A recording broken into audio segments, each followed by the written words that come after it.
One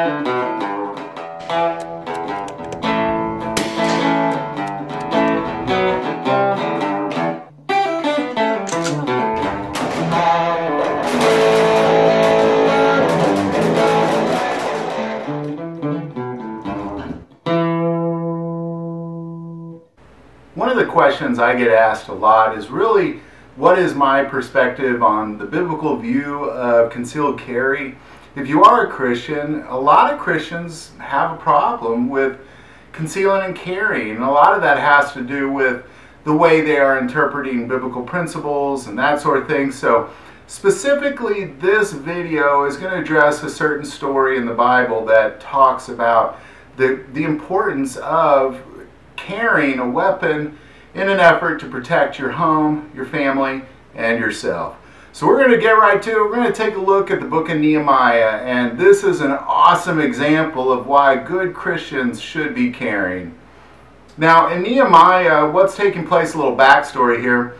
Nehemiah was born in captivity in Babylon, and prior to him even being born, the Jews were held captive by the Babylonians and led off to Babylon to essentially be held captive there. Now it was prophesied hundreds of years before this took place that they would be led off into captivity into Babylon, and that they would be there for 70 years, and then the Persians would conquer the Babylonians, and then they would be set free after 70 years. And that's exactly where Nehemiah is. A lot of the Jews have been set free by the Persians. They have conquered the Babylonians, and now Persia is running Babylon, and they have sent some of the Jews home. Now where Nehemiah plays a role is, Nehemiah was the cupbearer for King Artaxerxes. And he apparently was a very happy man, Nehemiah, because there was a particular day that he had heard that Jerusalem was in rubble, that the walls were destroyed, and more so the people that had survived the captivity were in great distress and misery, and this weighed heavy on his heart. And as he was serving the king noticed that he was sad, and he called him on it. And apparently Nehemiah and the king were great companions, because when he made his request to the king to return to Jerusalem, he also requested that the king give him letters to make it through the different provinces on his way. He also requested that he give him letters that then would ask building supply people down there to provide for him so he can rebuild the walls of Jerusalem and eventually rebuild the Temple of Solomon. Now the king not only agreed to this, he also sent him with captains of armies and horsemen and that sort of thing to get him there safely. Now once he got down there, that's where he ran into problems, because when you see a people group being held in misery, they usually is somebody causing that misery, and there was a few different people groups causing problems for the Jews. And when Nehemiah spoke about rebuilding the walls, they were greatly angered by this. They did not want to see the nation of Jerusalem be fortified behind a wall, because I'm sure they were taking advantage of their vulnerability. So when Nehemiah began to build the wall, and he got all the Jews together from Jerusalem and their families and kind of set them on the wall according to their families and their houses, and everybody just started to build. And immediately these other people groups came up against them.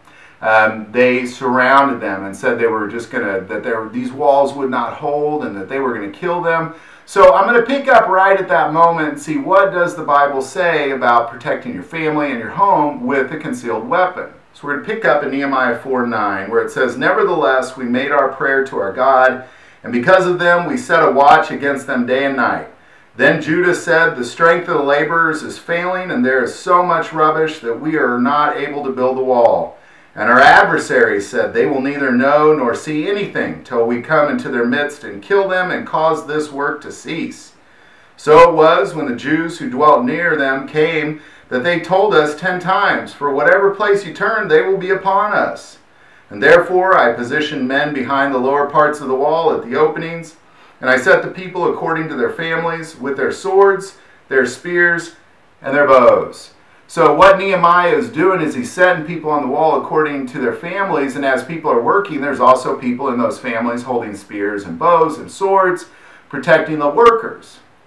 Now, it's important to mention, these are not soldiers. These are just average day family men. Now, this arming of these families really confused these adversaries that were coming against them.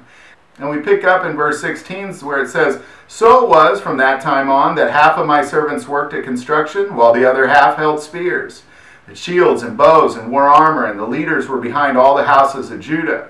Those who built on the wall and those who carried burdens loaded themselves so that with one hand they worked at construction, with the other hand they held a weapon." Now what this means is as they were working, they knew that they could at any time be attacked, so they also held weapons with them as well. But it goes on to say in 18, "Every one of the builders had his sword girded at his side as he built." So not only are they carrying weapons, they're actually concealing them and carrying them on them in the event they run into trouble. And they continued this until it goes on to 21. "So we labored in the work, and half of the men held spears from daybreak until the stars appeared.